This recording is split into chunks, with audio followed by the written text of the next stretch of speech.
Good afternoon. I want to thank you all for joining us as we embrace some very important work together today. And the first thing I want you to do, and I'm going to ask you to imagine the future for our young people in our schools as we prepare them for the 21st century, to really think about what we might do differently together, how we might modify and adjust our rules that govern us, Chapter 125, which is basic school approval, and Chapter 127, instructional program assessment and diploma requirements. The legislature removed the requirement to have a local assessment system, and since that time, we have tried to really focus in on what we have learned. We spent a great deal of time reviewing and looking at the Common Core. We looked at all of the information that all of you provided when we visited the school systems in preparation for the visit by Michael Fullen.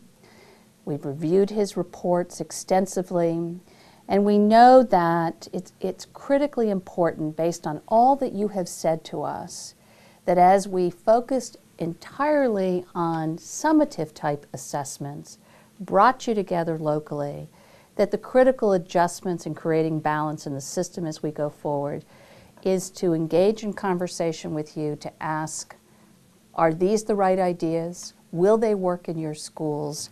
So that we truly can ensure that the destination for our young people, being prepared to graduate, post-secondary, career, and citizenship ready, to ensure that our students have the fundamental skills that businesses are telling us are essential in this 21st century global society. You know, can our students be innovators? Can they be critical thinkers? Are they problem solvers? Are they effective in their communication? So that Maine's future, the economy, can be vibrant and not where we are today, where we are in a struggling economy. We want our young people, as they graduate, to be able to help the economy flourish. We want each of our students, as they graduate, to be civic-minded, to actively engage in their communities, and that our students will help to foster and expand the culture that we all hold dear right now, preserving the quality of life that sustains the unique characteristics of the state of Maine. As we prepare and think about skills for the 21st century, we have, as you all know, just recently revised and adopted Maine's learning results. I feel quite confident that the revision to the learning results will in fact prepare our students to have the knowledge and skills that are essential to work in a 21st century environment. We vetted those learning results and standards with other states. We contracted with the International Center for Education to look at Maine's learning results. We asked them, did they help our students to be in experiences where they will apply that knowledge? And those are critical components. We also have to be thinking about what are the learning and innovation skills? What are the technological skills that our students need, and how do we prepare them for life and careers? At the same time, we need to be rethinking what are the right types of assessments, and how do we build a system on all that you know? One of the things that I regret as we developed the local assessment system 10 years ago now, we didn't build upon your knowledge and expertise. And for years and years, teachers in the classroom have been using formative assessment, that moment-to-moment judgment. Is the student doing well? Are they understanding? Do I need to modify? What can I do differently immediately or the next day to ensure that what's happening in the classroom is reaching every student and helping them to grow? We want to make sure that we create the right balance, and that we also hear from you what else might be needed to ensure that we can help our students thrive and succeed and meet our guiding principles. And I want to bring us right to the guiding principles.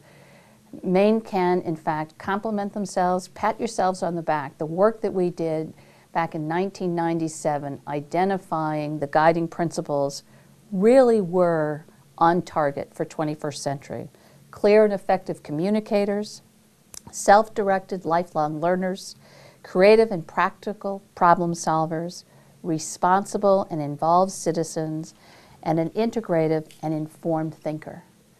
Recently had the opportunity, as Maine joined the Partnership for the 21st Century National Organization, they asked to look at our standards. They asked us to think about what might be the guiding principles, and a real compliment to all the educators in Maine.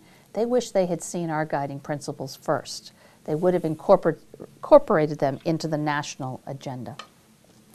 So as we move forward and we think about formative and summative, we want to create the right balance to ensure that we build upon what you know. But we also need to go back to that essential question that really was the cause for the creation of the system of learning results, including the local assessment. How do we define proficiency? How do we define proficiency? Is it one assessment? Multiple assessments? I believe it's multiple assessments. I also believe it should not be a high-stakes assessment, but that we should develop together a system of using multiple measures, 21st century assessments that truly allow our students to present the guiding principles in a way that we'll be able to measure progress over time and use that information to determine graduation decisions. Let's talk about how we would use our new and revised MEA. It didn't exist 10 years ago, and it's a benefit that we've learned from No Child Left Behind.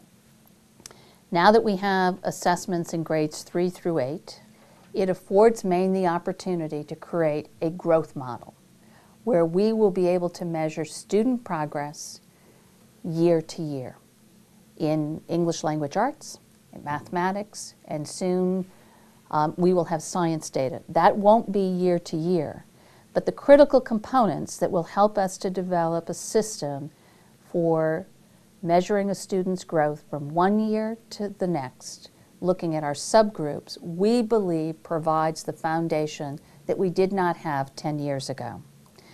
Now, what we are proposing is that we establish achievement targets, and this was a recommendation from Michael Fullen. He recommended that we really look at what is the appropriate growth for students, how is that determined, and we also heard from you, don't create dual systems. Use and blend Maine statute as well as the federal statute as much as possible. So what I'm proposing is that we track growth annually, that we look at those achievement targets, our students making the appropriate growth, that we use our model that was developed for AYP, and that our response on a statewide level, as opposed to just for our Title I schools, be the model that has been effective under No Child Left Behind, where we provide a team that will help you come in and analyze your data, look at the curriculum, review the alignment with the learning results, and to ask key questions. What might be needed locally to build capacity to help certain populations, but to help all of your students meet those annual achievement targets. As we transition and think about the high school, we've tried to build a compilation of multiple measures that are integrated to ensure that we are really focused on 21st century assessments. In English language arts, in order to demonstrate proficiency, we are proposing that we develop a rubric that will measure the English language arts standards through a research project that would either be in science or a public policy paper in social studies that would offer the student the opportunity to demonstrate writing, speaking, research, language, or other types of media. We also are trying to adhere to the timelines that were developed for graduation. And as we look at this for English language arts, that would be a requirement that would be built into 2010. In mathematics, what we are proposing is that we build upon a web-based adaptive model. We've really heard from you how well certain types of tools are that you can administer when the student is ready, take them as far as they can go, but when they start to top out on the skills that they are achieving success on, that we'll be able to go back. So the first part of this math content assessment that we're proposing would measure arithmetic competency from the number standards, probably as a transition from middle school to high school. You would have flexibility based on where the student is in their growth within the area of mathematics. We also are watching carefully what's happening nationally. Many states are adopting high-stakes, end of course of study algebra assessments. In particular, over 20 states have adopted an Algebra 2 assessment. End of course of study, must pass in order to earn their diploma. We're not going in that direction. We believe that we need to stay true to Maine's commitment to understanding that all of our students develop differently. We also know that we have to have multiple pathways for our students. So we're proposing a web-based adaptive test that will measure algebra content within the learning results. Now, when you think about our algebra content, it's not what's prescribed in an Algebra 2 textbook, but the algebra, the data systems that we have included in Maine's learning results. We also think it's critically important for our students to be able to apply this content through a data project that would measure the standards, and the student can choose. Will they use that in one of the science investigations that will be available to them, or might they use this data project in the public policy project that I'm going to talk to you about in just a minute. We also want to monitor how well our students perform using our PSATs and our SATs. This can be another dimension for looking at the acquiring of proficiency. In science and technology, we will be introducing this year a test of the core content in the physical and biological sciences, and this will meet our NCLB requirement, as well as give you another piece of evidence to look at where students are. The critical component for demonstrating science content skills and the ability to apply will be a scientific investigation or a technological design project. Just yesterday, I was with a conference on science, technology, engineering, and mathematics. And there were a lot of science educators and mathematicians in the room. And I had numerous science teachers come up and business partners who were there as well, very excited because I shared this with them, that this was truly 21st century and that they were thrilled. So I'm anxious to hear your feedback on our movement in this direction. I also shared this in Washington 2 weeks ago with my colleagues in other states, and they're envious that Maine is able to have this type of conversation, that we're not locked into looking at high stakes, end of the course of study, that we're trying to think about 21st century assessments that can in fact have our young people apply knowledge similar to what Will Daggett has promoted to us in Quadrant D. It is that application in new and unforeseen situations that our students should be able to demonstrate their knowledge. The other area is a public policy assessment for social studies. This would involve a research process, a written product, and a demonstration. Think about the opportunities that our students would have to be able to identify a public policy item that's happening in Maine, nationally, or internationally. Gather that information, use all of the skills that they've acquired through their years in their classes, both through social studies, through English language arts and all of the rich experiences that you provide. Students will use this as a primary exhibition for their social studies. For PE in health, what we are recommending, and this won't be a surprise, you've heard me talk about it in the past 18 months, is that students will present a wellness portfolio.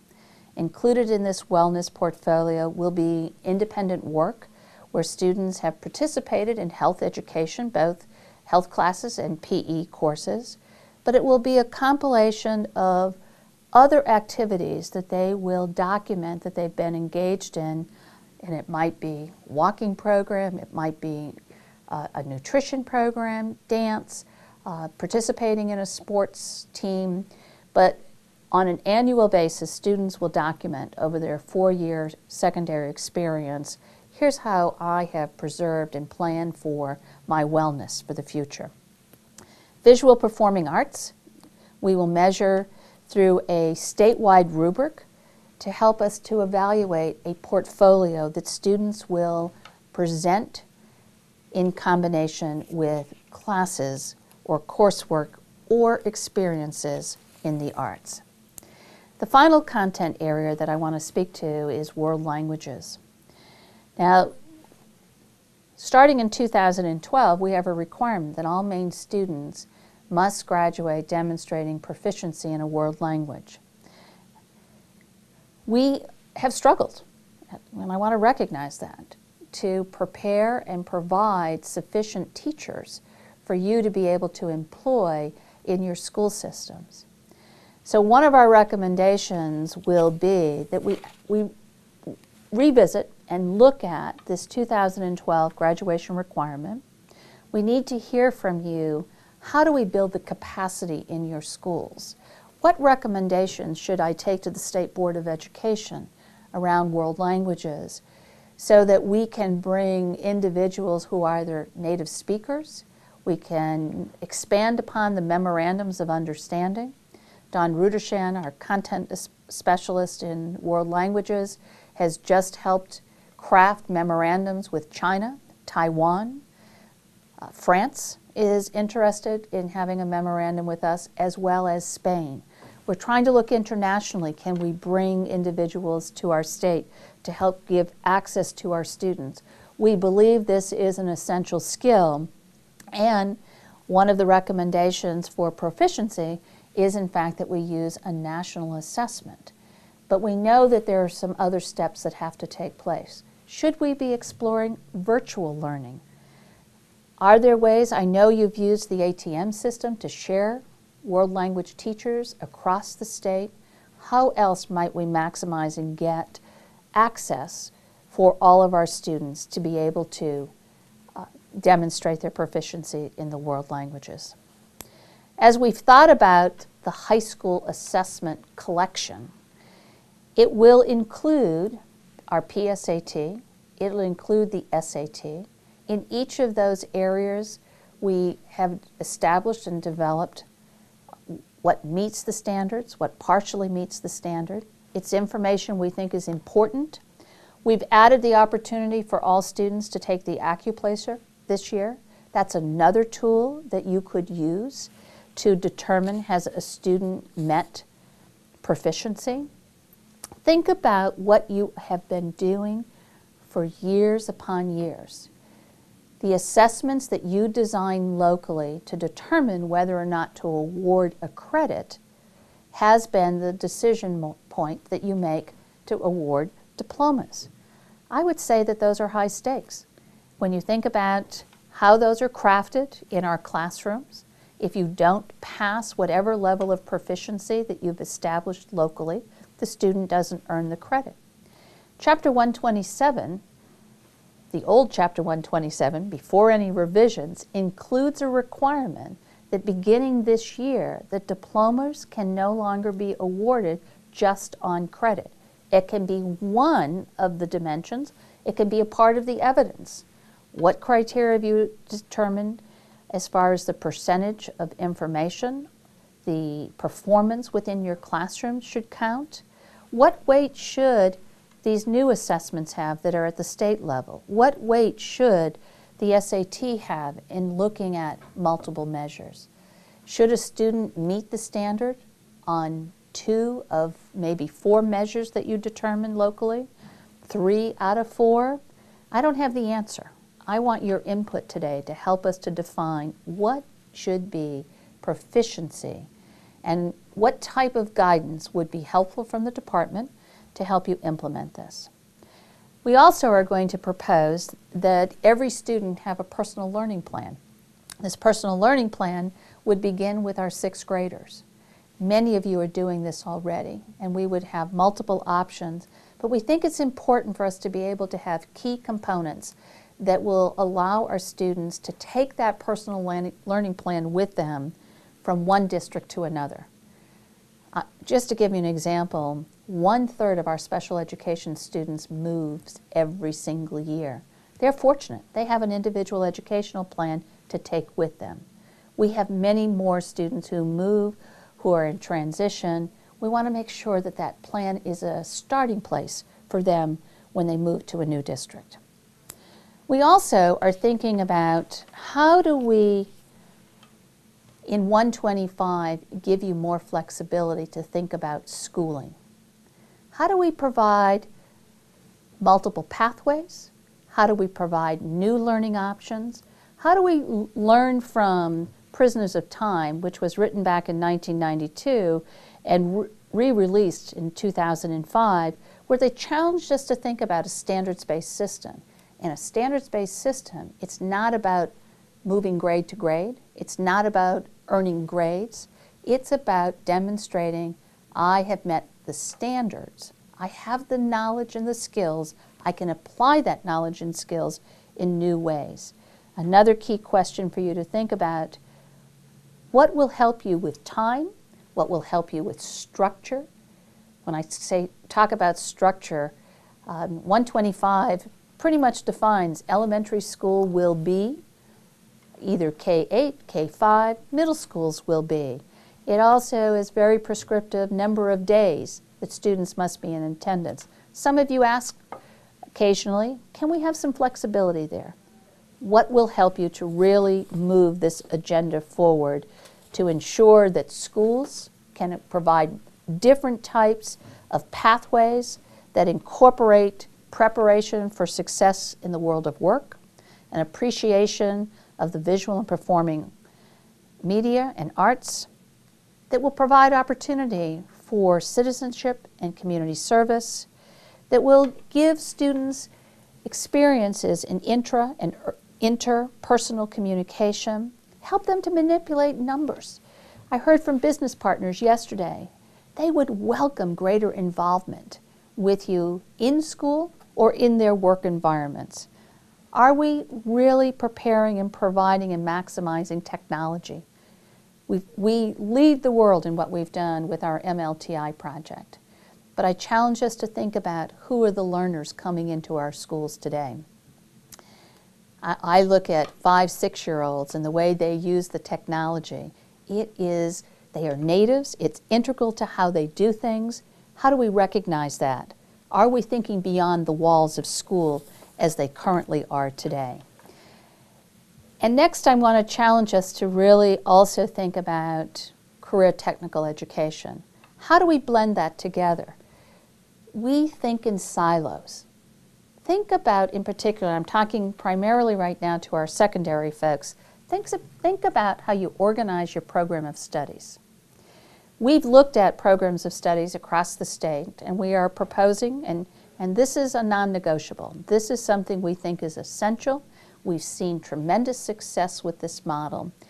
We are proposing that every course or learning offering within a school have a syllabus that is designed and developed by teachers that will be vetted by other secondary teachers across the state, higher education partners, as well as business partners, so that we can really look at a seamless system pre-K through 20, that we know that when a business interviews one of our students and they look at that diploma, they're going to have absolute assurance that our schools truly understand those 21st century skills.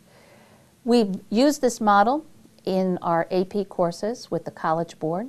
About 750 secondary teachers have been trained, have used the syllabus, have gotten feedback.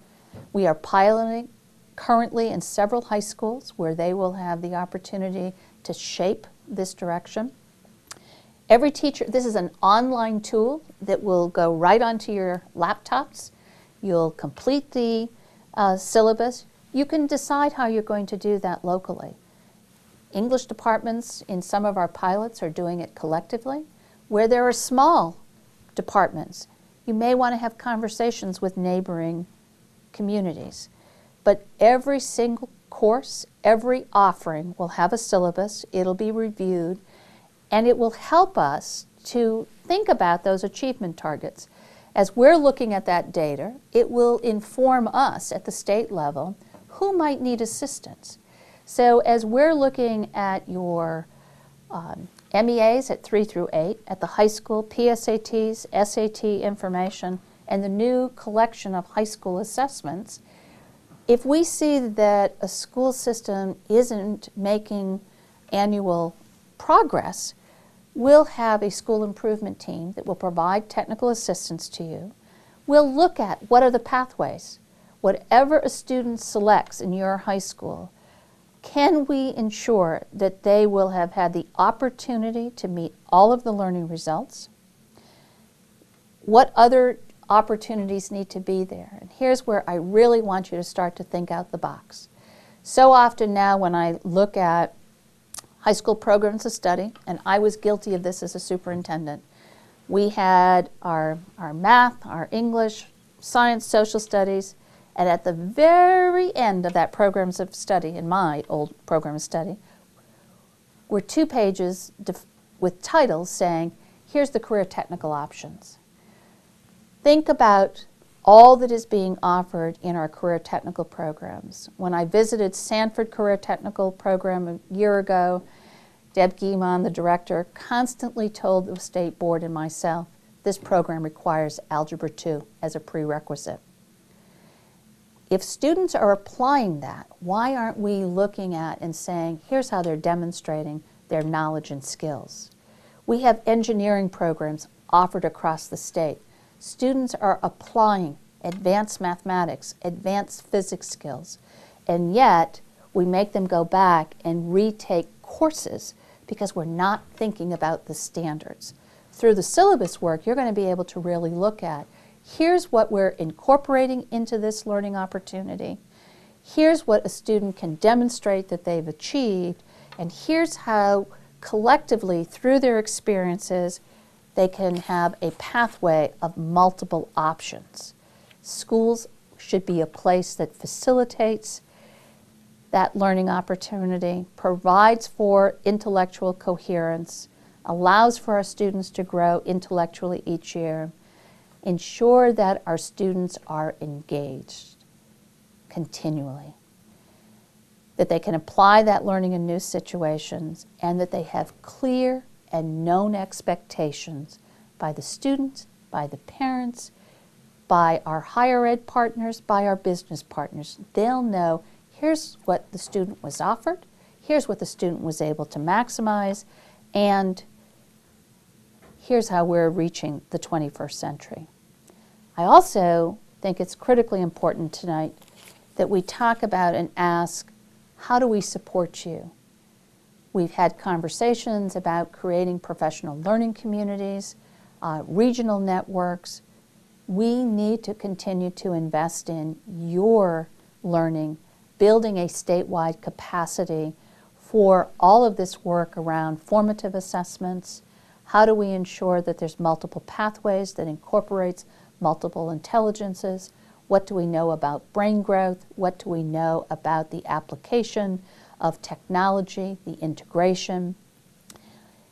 I'm asking you to give us some feedback on what's the best way to deliver that professional development so that we're constantly building our capacity as learners to ensure that we meet the needs of the 21st century. I thank you again for coming tonight. Our I've asked my department staff to facilitate, ask you for input on key questions. What we will do after we have your feedback, the governor is introducing a statute that has the initial components for setting graduation requirements that would allow us to build a high school assessment component, allow us to establish annual achievement targets, and then we have to revisit Chapter 125, which is a joint rule of the department and the state board that governs school approval, and we have to revisit Chapter 127. It's outdated. Chapter 127 are major substantive rules that go to the legislature. The plan is to take your feedback. There are 7 of these sessions happening across the state. We will analyze your input. We will then write the rule. We will then hold public hearings around the state, similar to what we did with the special education rules most recently.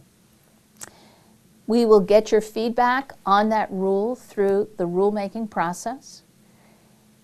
And in all likelihood, we'll go back to that rule again. We actually went back to Chapter 101 3 times, and it's going to the legislature again. The reason we're coming to you now is that it's my hope that by April we can bring to you proposed Chapter 127 and working with the state board to then bring you Chapter 125 to give you an opportunity to react to that rule. And if we need to go back out again, we'll be able to do that in September. Get your feedback one more time before we would take Chapter 127 to the legislature for full approval in January of 2009. This is critically important work. We didn't want to do it alone. We wanted to engage you in this conversation to help shape the final recommendations for implementing Maine's learning results and meeting our graduation timelines for English language arts and mathematics in 2010, for science, social studies, PE, and health in 2011, for the arts, world languages, and career prep in 2012.